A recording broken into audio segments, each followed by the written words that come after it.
வணக்கம் நேர்களே. இன்னைக்கு நம்ம பார்க்கக்கூடிய சிறப்பு பதிவு 3 மாத பலன்கள். 2025 இறுதிக்கட்ட நிலையில் இருக்கக்கூடிய எல்லா ராசி என்பர்களுக்கும் இந்த 2025 அக்டோபர், நவம்பர், டிசம்பர் எந்த மாதிரியான ஒரு பலன்களை கொடுக்க போகுது, மாற்றங்களை கொடுக்க போகுது அப்படின்றத நம்ம இந்த பதிவில் தெளிவாக பார்க்க போகலாம்.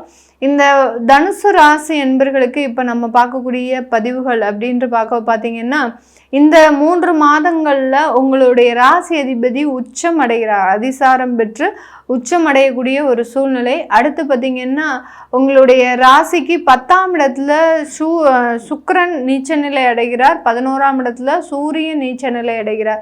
இந்த மாதிரியாக ஒரு கிரகம் உச்சம் பெற்று இருக்கு, இன்னும் 2 கிரகங்கள் நீச்ச நிலையில் இருக்கு. அடுத்து ஒரு கிரகங்கள் வக்ரகமாக இருக்கு. சனி பகவான் 11ஆவது மாதம், அதாவது நவம்பர் மாதம் அவர் வக்ர நிவர்த்தி அடைகிறார். இந்த மாதிரியான அந்த கிரகங்களின் தன்மைகள் பலவிதமான கட்டங்கள்ல மாறுகுது. அப்படின்னு இருக்கும்போது இந்த தனுசு ராசி என்பர்களுக்கு எந்த மாதிரியான ஒரு மாற்றங்கள் கிடைக்கும் அப்படின்றத கண்டிப்பா பார்க்கலாம். இந்த தனுசு ராசி என்பர்கள் ஒரு நெருப்பு ராசி. நெருப்பு ராசி அப்படின்னு சொன்னாலே இவங்க பக்கத்தில் யாருமே ரொம்ப சர்வசாதாரணமாக நெருங்கிட முடியாது. எப்போதுமே ரொம்ப ப்ரிகாஷனாக இருப்பாங்க. யாரிடத்துலையும் ரொம்ப பெரிய அளவுக்கு வளவலா குலவலான்னு இல்லாமல் என்ன பேசணும் ஏது பேசணும் அதை அப்படி நிர்ணயித்து பேசக்கூடிய ஒரு தன்மை உடையவர்கள் இந்த தனுசு ராசி என்பர்கள். ரொம்ப பெரிய அளவுக்கு பேச்சு அப்படின்றது இவர்கள்கிட்ட இருக்கவே இருக்காது. எல்லாமே செயலில் தான் காமிக்கக்கூடிய ஒரு தன்மை வாய்ந்தவர்களாக இருப்பாங்க. தனுசு அப்படின்னு சொன்னாலே வில்லம்பு பார்த்தீங்கன்னா 2 பொருட்களை, ஒன்று வில்லு இன்னொன்று அம்பு, எந்த இடத்துல எதை விடணும் அப்படின்ற மாதிரியாக குறிபார்த்து சில செயல்களை செய்பவர்கள் நம்ம தனுசு ராசி என்பர்கள். அந்த வச்ச குறி தப்பாது அப்படின்ற அளவிற்கு இவர்களினுடைய எண்ணங்களும் இவர்களினுடைய செயல்பாடுகளும் ஒரே இலக்கை நோக்கி தான் இருக்கும். நிறைய பேர் செயல்படுறாங்க, ஒரு தொழில் செய்கிறாங்க அப்படின்னா தொழில் செஞ்சிட்டு இருக்கும்போதே வேறு இடத்துல கவனம் சிதறி அந்த தொழிலையும் பாதி இடத்துல விட்டு அடுத்து அந்த செயல்லையும் பெரிய அளவுக்கு ஒரு ஸ்கோப் இல்லாமல் இருப்பாங்க. ஆனால் இந்த தனுசு ராசி என்பர்கள் பார்த்தீங்கன்னா அந்த எண்ணங்களும் செயல்களும் ஒரே இலக்கை நோக்கி செயல்படும் போது கண்டிப்பாக அதில் வெற்றி அப்படின்றது கண்டிப்பாக இருக்கும். அதுக்கு கொஞ்சம் நீண்ட நாட்கள் எடுக்கக்கூடிய ஒரு தன்மையாக தான் இருக்கும். உங்களுடைய ராசிநாதனே உச்சநிலை அடைகிறார். எந்த இடத்துல உச்சநிலை அடைகிறார் அதுதான் இங்கே ஒரு கவனமாக நம்ம பார்க்க வேண்டிய ஒரு ஸ்தானம். 8ஆம் இடத்துல உச்சநிலை அடைகிறார். 8ஆம் இடம்ன்றது கொஞ்சம் வம்பு வழக்குகள், தேவையில்லாத ஒரு அவமானங்கள், அடுத்து பார்த்தீங்கன்னா கடன், வியாதி தொந்தரவுகள், இது எல்லாத்தையுமே கொடுக்கக்கூடிய ஒரு ஸ்தானம் தான்.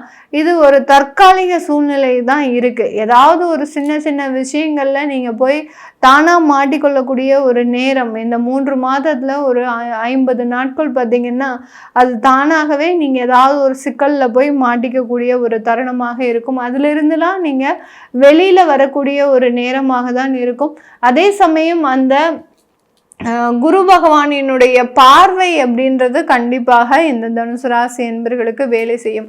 எல்லா ராசி என்பர்களுக்குமே அந்த குரு பகவான் உச்சம் பெற்று பார்க்கக்கூடிய சில விஷயங்கள் பார்த்தீங்கன்னா நல்ல ஒரு மாற்றத்தை கொடுக்கும். அதே மாதிரி தான் இந்த தனுசு ராசி என்பர்களுக்கும் உங்களுடைய 12ஆம் இடத்தை பார்வையிடுறதுனால கண்டிப்பாக ஒரு நல்ல ஒரு மாற்றங்களையும் ஒரு நல்ல ஒரு விஷயங்களையும் கொடுக்கக்கூடிய ஒரு தருணமாக இருக்க போகுது.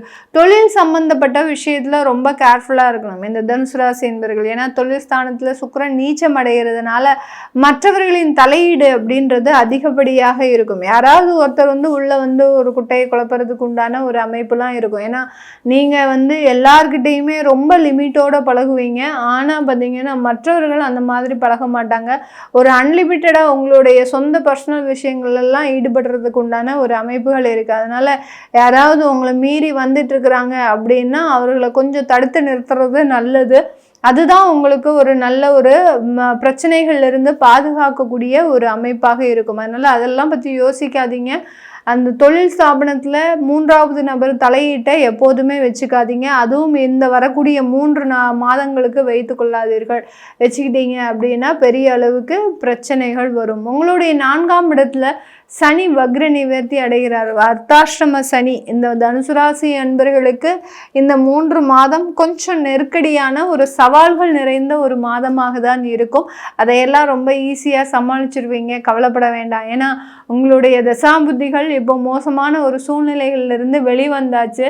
7.5 சனி அப்படின்ற ஒரு பெரிய கண்டத்தையே தாண்டி வந்திருக்கிறீங்க தனுசு ராசி என்பர்கள். அதனால இதிலிருந்தெல்லாம் மீண்டும் எழுந்து வரக்கூடிய ஒரு டைமாக தான் இந்த 3 மாதங்கள் இருக்கும். ரொம்ப ப்ரிகாஷனாக சில விஷயங்களில் பிளான் இல்லாமல் வச்சுக்கோங்க. பிளான் எந்த அளவுக்கு வைக்கிறீங்களோ அது எக்ஸிக்யூட் ஆகாமல் ஒரு மன வருத்தத்தை கொடுக்கும். அதனால் போகிற போக்கில் சில விஷயங்களை செய்யுங்க. அதே சமயம் நிறைய பிரயத்தனம் பண்ணி ஒரு பிரயாசைன்றது அதிகமாக இருக்கும். உங்களுடைய தொழிலுக்காகவும் சரி, உங்களுடைய வேலைக்காகவும் சரி, பிரயத்தனம்ன்றது அதிகமாக இருக்கும். அதை கொஞ்சம் கம்மி பண்ணிக்கோங்க. ஏன்னா அர்த்தாஷ்டம சனி பார்த்திங்கன்னா உங்களுடைய பிரயத்தனங்களை அதிகரிக்க வச்சு உங்களுடைய உடல் சுகவீனங்களை குறைக்க வச்சு. அதனால பெரிய அளவுக்கு முயற்சிகள்லாம் போட வேண்டாம். ஒரு வேலைக்கு போறீங்க அப்படின்னா 9 to 5 இருக்கா, கரெக்டாக 9 o'clock போங்க, 5 o'clock எக்ஸிட் ஆகிடுங்க. அந்த அளவுக்கு தான் போகணும். நான் 8 மணிக்கே போய் நாள் பெண்டிங்கெல்லாம் முடிக்க போகிறேன், 5 மணி 7 மணி வரைக்கும் இருந்து மற்றவர்களினுடைய பெண்டிங்கையும் சேர்த்து முடிக்க போகிறேன், இந்த கதையே ஆகாது. இதையெல்லாம் வச்சுக்கிட்டிங்கன்னா உங்களுக்கு அர்த்தாஷ்டம சனி பெரிய பாதிப்புகள், உடல் பலவீனங்களை தான் கொடுப்பாரே ஒழிய ஒரு பெரிய அளவுக்கு ஒரு முன்னேற்றத்தை கொடுக்க மாட்டார். நமக்கு வேலையில் என்ன முன்னேற்றங்கள் இருக்கோ அதெல்லாம் பற்றி நம்ம கவலைப்பட மாட்டோம் தனுசு ராசி என்பர்கள். ஆனால் உங்களுடைய பலவீனங்களை அறிந்து மற்றவர்கள் செயல்படும் போது அது ஒரு இந்த விஷயத்தை, அதாவது ஒரு ஏமாற்றத்தை கொடுக்கக்கூடிய ஒரு விஷயமாக தான் இருக்கும். அதனால ரொம்ப கவனமாக இருங்க. உங்களுடைய ராசிக்கு அந்த விரயஸ்தானாதிபதியாகப்பட்ட அந்த செவ்வாய் கடந்து வர்றதுனால கண்டிப்பாக இந்த காலகட்டம் உங்களுக்கு குழந்தைகள்னால அதிக செலவுகள் ஏற்படக்கூடிய ஒரு தருணம். ஏதோ ஒரு விஷயத்தில், அது திருமணமாக இருக்கட்டும், அவங்களுடைய படிப்பு செலவாக இருக்கட்டும், அவங்களுக்காக சில முதலீடுகளை செய்வதாக இருக்கட்டும், ஏதோ ஒரு விஷயத்தில் அந்த குழந்தைகளுக்காக நிறைய செலவுகளை செய்கிறதுல இந்த தனுசு ராசி என்பவர்கள் இந்த 3 மாதம் முனைப்பாக இருக்கக்கூடிய ஒரு தருணமாக தான் இருக்க போகுது. உங்களுடைய ருணரோக சத்ருஸ்தானாதிபதியே 10ஆம் இடத்துல நீச்சமாகி வர்றாரு. 11ஆம் இடத்துல நவம்பர் மாதம் ஆட்சி பெற்று வர்றாரு. அதனால உங்களுக்கு கடன்கள் மூலமாக ஒரு லாபங்கள், அடுத்து கடன்கள் மூலமாக தொழில் முன்னேற்றத்தை அடையக்கூடிய ஒரு நேரம், இதெல்லாமே ஏற்படக்கூடிய ஒரு நேரமாக தான் இந்த 3 மாதங்கள் இருக்கும்.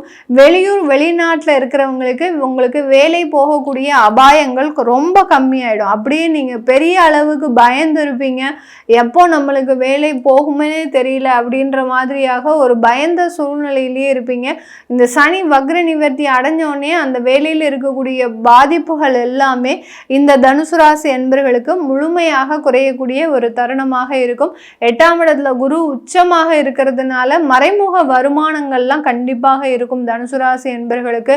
வெளிநாடு, சிங்கப்பூர், மலேசியா போன்ற கண்ட்ரீஸ்லலாம் இருக்கிறவங்களுக்கு அந்த லாட்ரி போன்ற யோகங்கள்லாம் அதிகப்படியாக இருக்கக்கூடிய ஒரு தருணமாக இருக்கும்.